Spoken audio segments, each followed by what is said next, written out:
অনেক সময় অনেক পুলিশে ধরে আমাকে। তে আজকে মনে করেন যে বাউতুল মোকাররমে ধরছে দুপুর টাইমে। ধরছে পরে আমি, ভাই ও তুমি অটো রিক্সা চালাও কেন? আমি কই, ভাই আমি তো ট্যাংরা ভাঙ্গা, আমি বাংলা রিক্সা চালাইতে আমার খুব কষ্ট, অনেক কষ্ট, জোর দিতে পারি না, তাই আমি রিক্সাটা চালাই, ভাড়া 400 টাকা জমা। তে পুলিশে দেখলো, ট্যাংরাও দেখলো যে ভাঙ্গা ভুঙ্গা, তার মায়া লাগলো, পরে রিক্সাটা আবার ছাইড়া দিল। তা কিন্তু ভালো ভালো পুলিশ আছেও হনো। ভালো পুলিশ না থাকলে মানুষ শান্তি পেল নিলে আছে পুলিশ। সবাই যে খারাপ তা না, পুলিশ ভালো পুলিশ আছে।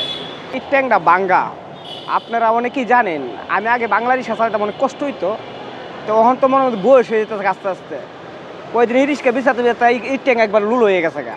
তো এটা আমার ট্যাংটা ভাঙ্গা, আমি যখন মাদ্রাসা পড়তাম আগে, 20 বছর আগে যখন মাদ্রাসা পড়তাম, তখন আমার ট্যাংটা ভেঙে গেছিল গা। এই ভাঙ্গা ট্যাংটা অহনো পর্যন্ত এটা, এই ট্যাংটা এতটুকু বেশি আজে না, প্রতিবন্ধী এক হিসাবে। তখন আমি এই অটো রিক্সাটা ভাড়া লইছি, কয়েকদিন ধরে চালাইতেছি, প্রতিদিন 400 টাকা জমা দেওয়া লাগে। তো যে একজনে খারাপ করলে 10 জনের খারাপ হোক, কিন্তু 10 জন খারাপ না। 10 জনে কি খারাপ করে না? ভালো সব জায়গাতেই আছে, পুলিশও ভালো আছে, মায়া মমতা আছে।